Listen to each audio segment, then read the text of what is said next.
Welcome to the agenda with me, Lasha in Douala, Cameroon.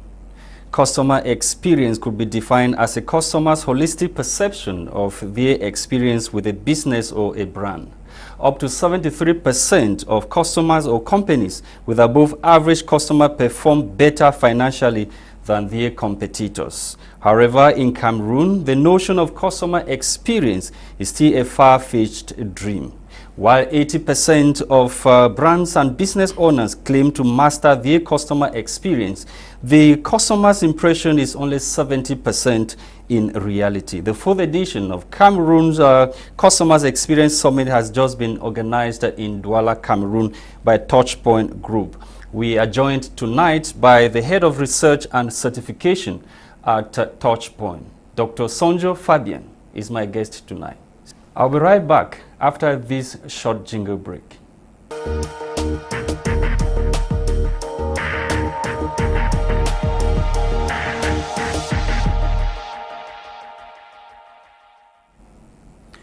Dr. Sundjo Fabien, thank you so much for joining me tonight on this edition of the agenda. We are talking customer experience, and of course this is the very first time we are having you on this program. You're welcome, sir. Thank you very much, Mr. Lasha Kingsley, and I wanted to extend regard to my audience and televiewers that we are going to educate them on customer experience related issues. Okay. Thank you.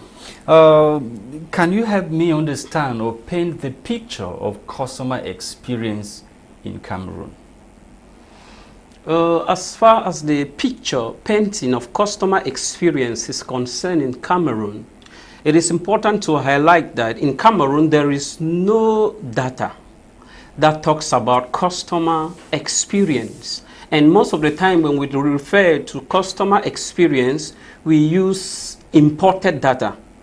As the person in charge of research, we had a focus to try to domesticate data about customer experience at the level of Cameroon and at the level of Africa. Yes.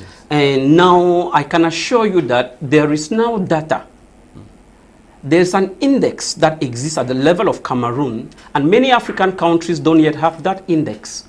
That an enterprise can be able to benchmark and compare if they are doing well in customer experience related issues or not. Okay. That is a seminal research that we carry out and was presented just a few weeks ago. Yeah, doctor, before we move on, it will be important or imperative on us to break down some very complicated and jaw-breaking terms so that our televiewers could be able to understand in what we are talking about. Sometimes we hear of customer service, customer experience. What is the difference between customer service and customer experience? Mr. Lasha, let me say that most people rely so much on customer service. So when you mention customer service, people are aware of it. But let me tell you that today we have gone above customer service, because customer service is a one-on-one guide between an organization or an individual and somebody buying a product. And it's occurred during the process of exchanging. When I give you money, you give me the product. Yes. What is happening at that time is what is called customer service. However, customer experience now is a holistic approach that starts from the point before the clients come into the organization, during the process of purchase of the product or service, and after it. Now, what is this experience throughout this process? That is the difference between customer service and customer experience. Customer experience is holistic, while customer service is a subset of customer experience. Thank you for that clarification, Doctor. Let's move on now to the research you carry out, or the institution organization that you are the research and certification officer carried out recently. And you mentioned a while ago that there is no data or domestic data when it comes to customer experience in Cameroon. So what can you highlight on the research that you carried out? Yeah. What is the situation of Cameroon? Yeah, before our publication, most discourse on customer experience, we are based on a qualitative issue, on what ought to be done, what ought not to be done. But thanks to our research team that I have been leading for quite some time now, we were able to think that why not change the narrative such that a company can be able to benchmark herself with respect to a particular sector and with respect to the country index. Because of that, we then went to the field to gather information so as to generate customer experience index sector by sector. And we mobilized 16 variables using 6 sectors from Cameroon. We had, for instance, we had the financial sector that was dealing with commercial banks. We equally had the public sector. We had the energy sector, the telecommunications sector, and after the data was administered, the question was administered to the respondent, the findings were very, very interesting. We noticed the coming up of the banking sector. On a scale of 10, they had 7 point something. What we did was that we weighted the variables. There were some variables that had more weight. There were some that had less weight. Let me talk, for example, like online aesthetic. For instance, the way the hotel, if you want to go to a hotel, you want to book in a hotel, you are going to check the online aesthetic. How is the bed? How are the rooms? In that case, the weight given to online aesthetic in the hotel was greater. But if you are going to the hospital, you will not be checking too much on online, and the weight too now in that case was less. In terms of hierarchy, we discuss, if we want to organize the finding, I told you earlier that the banking sector came first. On a scale of 10, they had 7 point something. It was followed by the, I think it was followed by the healthcare sector. And after that, we discovered that the last was the public sector. They had a score of 3 point something on 10. So those were the findings. And now a company or an enterprise can now judge based on their skill. So it was a general finding, sector by sector, yeah, not on specific, not on specific companies. Let's take, for example, the telecommunications sector, where people sometimes they unwanted and unprecedented SMSs get into their phones, advertising products that they don't even want. What was your finding in the telecommunications sector, and what is it that you've been telling those operating in the telecommunications sector about this issue of disturbing their customers when it comes to this particular SMS that they send? You don't even need an SMS, you are advertising, they're advertising, no, do this, subscribe to this, you get this. What did you tell those telecommunication companies? Just to paint the picture, sometimes in telecommunication companies, you receive a call and you call an agent and you are talking to an agent. And after, if there is an interruption on your talk, what happened? When you call the next time, a different agent will pick the call and you have to start from the beginning. That is not customer friendly. The customer experience in that case will not be so friendly. And as you are saying, with the messages that we receive most of the time, that you don't need to receive those messages. Which sector got the worst customer experience, but as per the index or what you carried out as research? As per the index, is the result we are very silent. And as per the index, the public sector. Before I go to explain what occurred with the public sector having the smallest index on a scale of 10, they had 3 point something. As I earlier mentioned, that was the smallest. So I remember once, sometimes the public sector too must understand that the service they offer to the citizens is a human right for them to have it. And they must have to what they call public customer experience. So when a customer passes through a public office, when he leaves from there, does he have a positive experience about the public authorities on what the process of delivering the service? So when we found out that it was was the public sector that had the most challenging issue in terms of customer experience. Okay, so what were their proposals, or what did you propose to the various sectors that you researched on? What is the way forward to ameliorating, because we are talking about moving Cameroon to, or driving Cameroon to the next level in terms of growth and whatever? Okay, before I go to our proposal or the way forward, let me give you an experience that I had in Melen.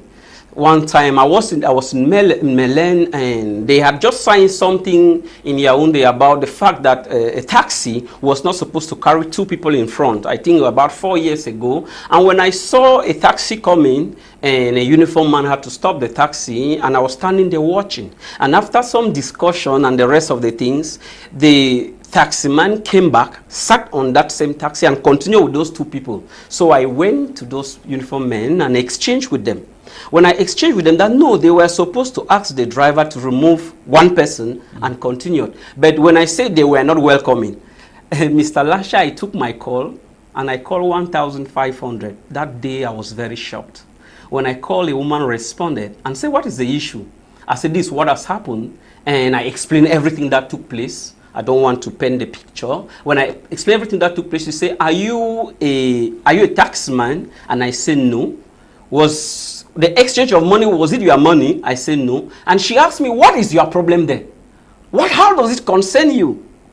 So you are reporting a case because they have taken 1,000 francs? Please. So you see that the woman was not ready. Her task, her job description, she didn't buy the job description of stopping corruption or stopping customer harassment or citizen harassment by uniformed men. So that's why you see that sometimes there is a need to educate, to train our agent, our frontline staff, our customer-facing staff on the skills they need to have. And if I may just go straight to the skills that we are proposing, can I go straight there? Yes, go straight. You can go straight. There is the importance for frontline staff, be it in the private sector or the public sector, to make the distinction between customer core needs and customer auxiliary needs. What are core needs? Core need, Mr. Babala, is simply the raison d'etre why the customer is visiting your organization, the things you want to have.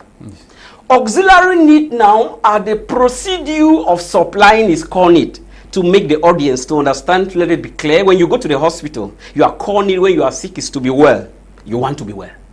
Now, however, when you arrive at the hospital and you are treated, and somebody asks you to rate that hospital, you will rate the hospital not on the fact that you are well. You will rate the hospital on the way the treatment was done. Maybe the nurse insulted you. Maybe the nurse was not smiling with you, for instance.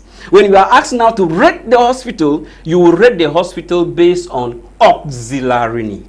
So there is a need for frontline staff to be able to distinguish between core need and auxiliary need. And in our research, auxiliary need is something that is very important. That is the first thing that frontline staff must understand. Can I go to the second thing? Yes, move on, doctor. Before I ask the question, I have to ask you. Just land. Okay. No, the second one will be a bit longer. I will have to develop it. Can I wait first? Yes. Okay. Now, frontline staff, be it in the private sector or in the public sector, must understand what they call, is something that we borrowed from sociology and we brought it in the context of customer experience. In sociology, there are 4 types of IQ. There is what they call the intelligent IQ or the intelligent quotient.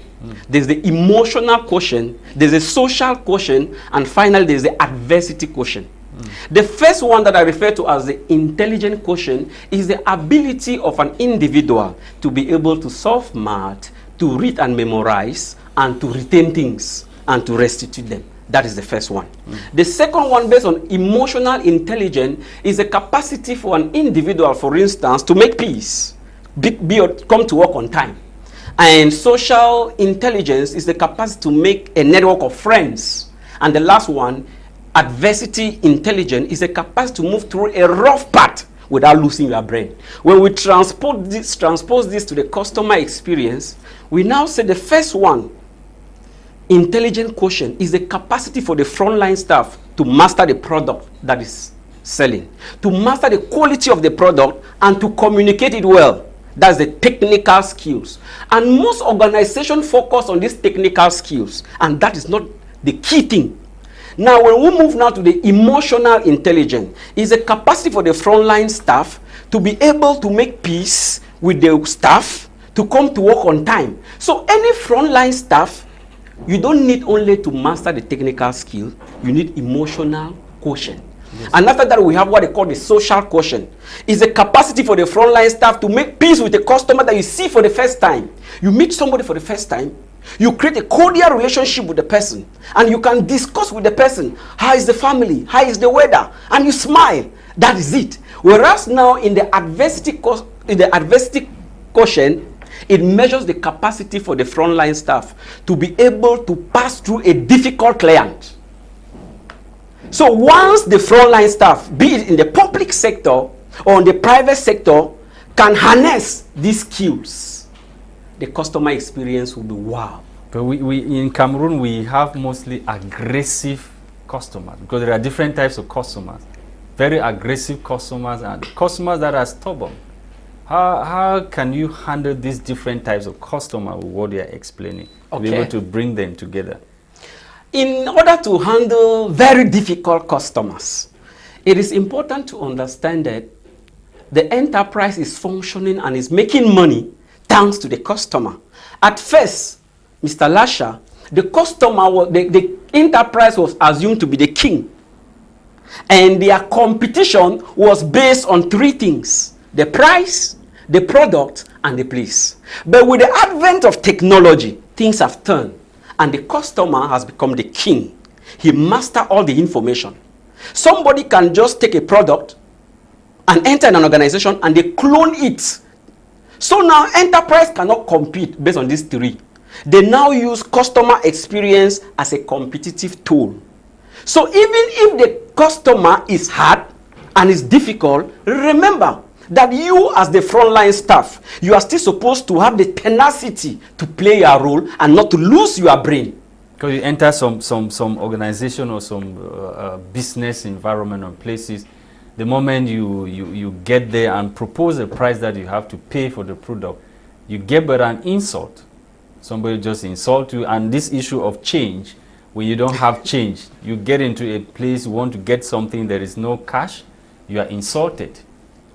Mr. Lasha, the issue is that the frontline staff might not be educated on the fact that their salary, their payment depend on these guys. For instance, if you don't have change, there is a manner with a smile on your lips to explain to the to-be customer that you are in difficulty of bringing change, but there is a way of talking to him. Sometimes you might give him proposal. Please, what I have is this amount, but could you wait? Let me ask my colleague if we could have the change. Remember, in Cameroon, we have the image of customer experience as the index. When compared to other countries, our index is too low. And that is why customer experience touch point is trying to improve the customer experience by trying to bring in research, by engaging the academia, by engaging scholarship in order to boast, let the people know that there is part of ethics on how you respond to somebody. Even you remember just around you, just take a bike and see how he's going to respond to you. Sometimes you are even slapped. People have received slaps for not telling their bike men in advance that they had 500 francs, they didn't have change there. I think it's high time we start educating the citizens on the importance of customer experience related issues. I think it is high times, even in our curriculum, we start talking about that. Even laws related to that. Because sometimes somebody might, the way you respond to him will not buy your product today, but if he goes back home with a positive experience, the tendency is that he's going to come back. Okay. So what does it entail to know your customer? Oh, That is a good question because it's important to know the customer. Sometimes some organizations in some major enterprises just believe that they know the customer. Whereas there are some key things that you need to follow to be able to know the customer. For instance, you must be in the shoe of the customer. What do I mean by being in the shoe of the customer? By being in the shoe of the customer, I mean looking at your organization from the eye view of the customer. Sometimes you have to shift behind, look at your customer touch points. I mean the places where the customer assess. Remember, the frontline staff is the heart of the organization with the heart of the customer. Okay, Doctor, we are gradually coming to the end of the program. Maybe one last question from from me before we go away. Okay. And what are the most important customer experience skills that and competencies that people need to be able to drive the Cameroon that we are talking about to the next level, especially as Vision 2025 has already been initiated by President Fabien, and we are expected to emerge by 2025. We cannot emerge with this kind of aggressive attitudes towards customers. Yeah. Remember, when the various sectors are not doing well, we are blaming that on whom? For instance, foreigners come to a hotel, and the way they respond to them, you see, sometimes our touristic industry might suffer, and we need to galvanize. We need to engage all the sector to be able to reach to that vision. And for that to be done, we need to train our frontline staff. And I mentioned to you the two most important aspects. Primo, I talk about the anxiety to be able to distinguish between auxiliary services and core services. Because we have changed the narrative. Customers now focus on auxiliary services, the way the product is being delivered to them. I talked to you about that. And I talked to you about the various quotient. So we can be able to test an individual. I administer a questionnaire to you, and I will tell you if your intelligent quotient is good, if your emotional quotient in customer experience is good or not. But the good thing is that today we already have a Cameroon Association of Customer Experience Professional. It already exists, and it's already in Cameroon. It was just formed about 2 months ago. That they are just there to improve customer experience, to disseminate information about customer experience so that people can be aware of the importance of customer experience in our society. Thank you so much, Dr. Sundjo Fabien, for answering my call this day to talk about customer experience in Cameroon. And congratulations for being the first to bring about a data when it has to do with customer experience in Cameroon. Thank you so much for joining. It's a pleasure. I am the one to thank you, and I'm equally pleased that with this, through this, information about customer experience will be disseminated to the corporate world of Cameroon and right to the grassroots, so that we can see how we can transfigure the customer experience related issues in our nation. Thank you for coming. Thank you. It's a pleasure.